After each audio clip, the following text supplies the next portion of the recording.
Merry Christmas, everyone. Danny here from Metal Couch, and today we are concluding our 12 Days of Christmas video series with an album that I really enjoy and I feel is a fitting sequel to a video that I did a few years ago. A few years ago on an Easter Sunday, I reviewed Mercyful Fate's Melissa.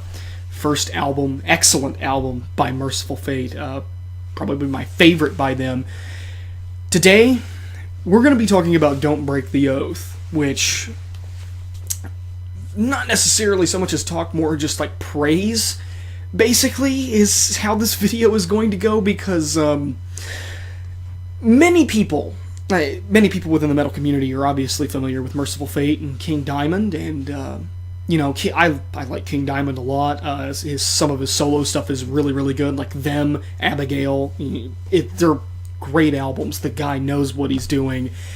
With Don't Break the Oath, this is an album that I didn't listen to until after I heard Melissa. Melissa to me was always like, here's Mercyful Fate, and then I'll listen to King Diamond's Them every once in a while. And once I started to expand my horizons to Don't Break the Oath, this was an album that, back when I used to play guitar a lot, was a huge influence for me. This is an amazing album.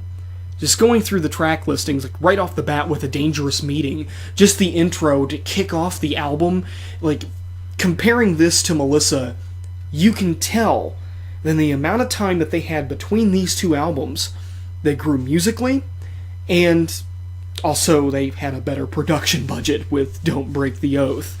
It is a perfect sequel album, in my opinion. But yeah, with A Dangerous Meeting, in contrast to Melissa, the guitar tone, adding flange and chorus, which is something they didn't really do in Melissa. And there wasn't really much there except for just, hey, we're going to play overdriven and distorted guitars.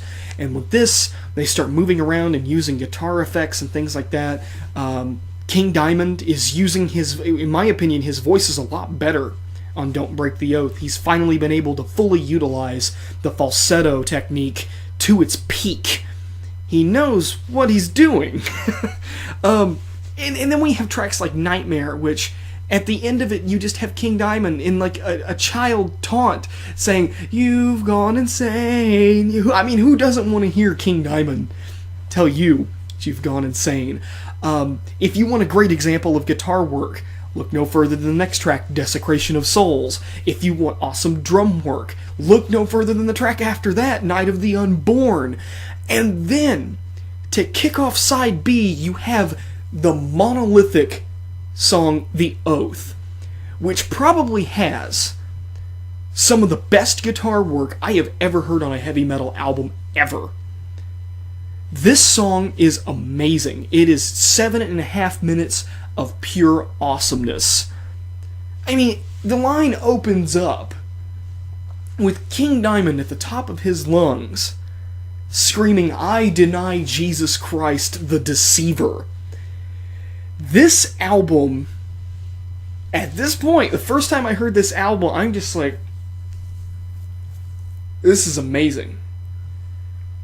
I love this. And then we have the next track after The Oath is probably, other than, I like all the tracks off of this album, to be honest, but I find myself going back to this song, like, if anybody asks me, what exactly does Mercyful Fate sound like, or what does King Diamond sound like, I always direct them to this song, Gypsy. Because in this song, you have King Diamond doing a variety of different vocal styles, with the growling, the falsetto. He even does something which, like on Melissa with Into the Coven, where he uses his voice almost as a lead instrument. You get that here with Gypsy, where he's going like, "Oh no, oh my brain, ooh, wow, wow." It's super. Before this, I'd never heard a vocalist do anything like that before. This was the first.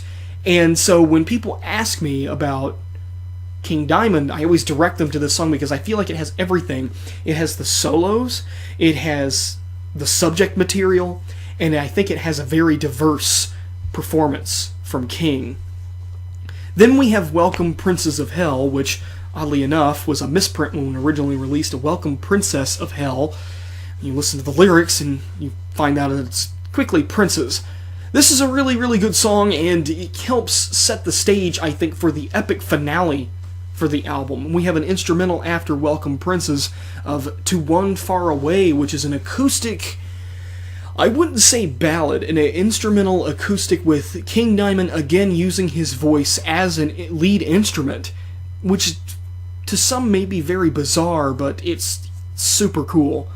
Minute and a half of just really, really mellowed out, dark sounding music. And then we have Come to the Sabbath. I mean, King Diamond opening up the song, commanding you, come to the Sabbath. But what kind of Sabbath is it? Is it a Black Sabbath?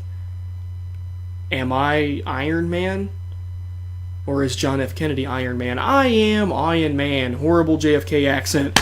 That was completely pointless. Anyway, 43 minutes of nothing but pure heavy metal. And what better of an album to listen to on Christmas Day? I mean, this is a classic album. I mean, I dare you to find anybody that says that Don't Break the Oath is a bad album. Good luck.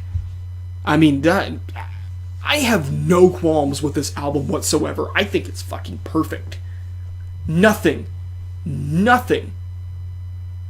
that I reviewed this month, I shouldn't even say this month, but in this 12 days, really comes quite close to this album. I mean, this is a classic.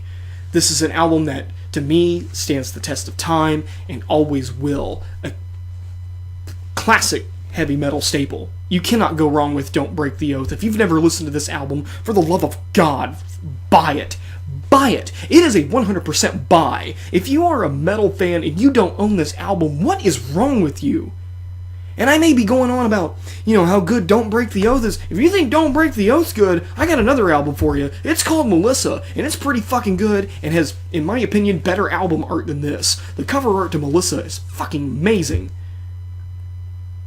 I wish I could get that on like a poster on a wall, Melissa, yeah. That's just... And even this album cover, too, with like the kind of sort of satanic skull, like just pointing out like this towards you, it's really cool.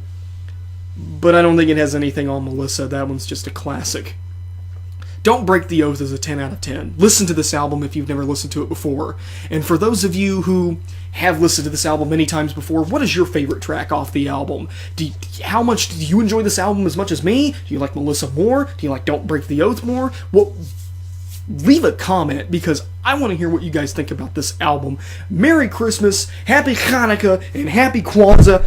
I'm out! Dave Melkat, sign out!